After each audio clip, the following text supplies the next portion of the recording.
Napakaganda ng output natin, guys. Di ba?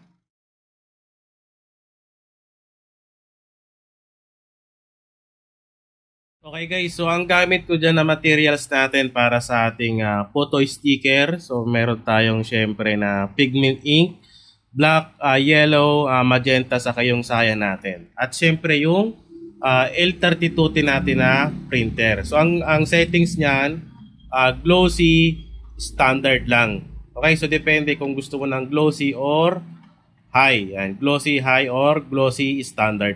Okay, sa akin, glossy, standard. Yes, kasi goods na goods naman sa akin yung ganyang setup. So ang gamit kong photo sticker, so ito yung gamit ko, QAP glossy photo sticker paper, A4 size yan.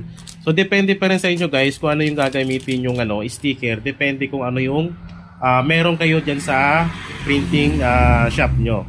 Sa akin kasi ito yung available sa akin, kaya ito yung gagamitin ko. Ito rin yung gamit ko sa aking subject name sa ating mga notebook. Okay, so maganda rin naman yan. So makikita niyo yung output natin kung gaano kaganda gamit yung pigment ink natin. So pigment ink na Koyi, tapos yung L32 natin. Ayan. So dito ang ginawa ko ay 1.1 by 6.8 na inches yung size niya. Kasi sa 10 piraso magkakasya siya sa isang photo sticker. Okay, sa isang A4 na photo sticker. Ayan o, napakaganda ng output natin guys. Di ba? So hindi kita yung roller blade niya or shark teeth niya. Ayan o, napakaganda, di ba?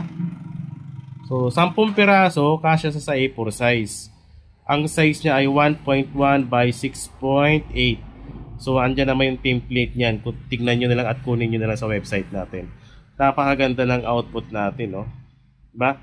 So gagawin mo dyan, gugupitin mo na lang yan. So pag hindi pagkasya sa ating pencil, so i-resize mo na lang yung ating template. So bahala na kayo kasi na-edit naman yan sa Canva pag hindi kasya sa pencil na gagamitin mo. Okay? Ayun, no? Napakaganda, di ba? Tcharam! Okay guys, so unahin muna natin yung mock-up natin. Ayan, sa mga nag-uumpisa pa lang at hindi makagawa ng sample, pwede nyo gamitin itong mock-up natin para makita ng client nyo na kung anong itsura ng ating pencil wrap Canva design or template. Okay, so ang size niya ay 6.8 by 1.1 inches. So naka-inches na yan. So ang gagawin mo dyan, i-size mo muna yung pencil na gagamitin mo mamaya. Hindi tayo tugma ng pencil na ginagamit. Okay, so yun napaka-importante. So, i-size mo muna yung pencil mo at bago mo i-edit yung template natin. So, ipakita ko muna yung mga design na ginawa ko. So, 10 lang ito pero mga gamit nyo to. Kasama na yung mock-up natin dyan. Okay, so meron tayong SpongeBob. Ayan. So, itong natin guys, explain ko muna yung ating mock-up. So, drag and drop lang din naman to. So, ang gagawin mo dyan, i-delete mo lang yan. Ayan, no? So, nadi-delete naman yan. Yan. So, nadi-delete yung ating image dyan. Okay? Ayan. So, nadi-delete yan. So, ang gagawin mo dyan, ida-drag mo lang yung design mo. Ayan, no? Ayan. So, ganun lang kadali. Ayan. So, ganun lang siya kadali. So, ang di-delete mo lang yung image, ha? Wag na yung iba wag na yung mga ibang elements para hindi masira. Okay? So, meron din tayong inside out 2 na pencil, na design. At meron din tayong Hello Kitty. So, 10 lang to guys. So, gawan nyo na lang din ng iba kung gusto nyo po na mas marami. Ayan. Meron din tayong Frozen, Roblox, Kuromi, Spider-Man, Wonder Woman, Captain America, at yung One Piece natin.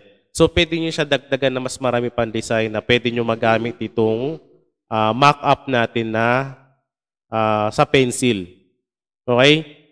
Ayan. So, kasama itong template natin na mock-up, pati yung pinaka-template na design natin pag na-download nyo sa website.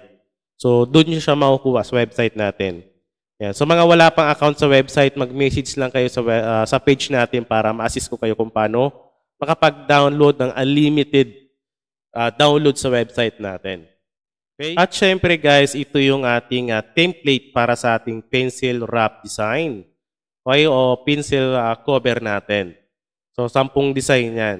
So, ang gagawin nyo dito, pag di kayo sigurado na tugma doon sa pencil na gagamitin nyo, pwede nyo naman itong i-move. Ayan. So, syempre, edit nyo muna yung pangalan, papalitan nyo yan. Okay? So, pwede nyo dagdagan yung pangalan na nakasulat. Pwede kayo magdagdag ng image na nakalagay kung ano yung gusto yung idadagdag. So, na-edit yan. Pwede gamitin niya ng pre-account or pro account sa Canva. Okay? So, na-edit niya yan.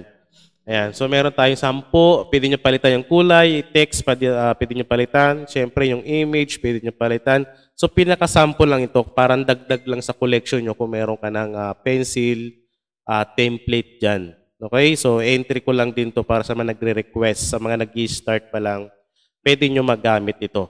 So, edit nyo na lang. So, gagawin nyo dyan, edit yung pangalan, at click nyo yung download.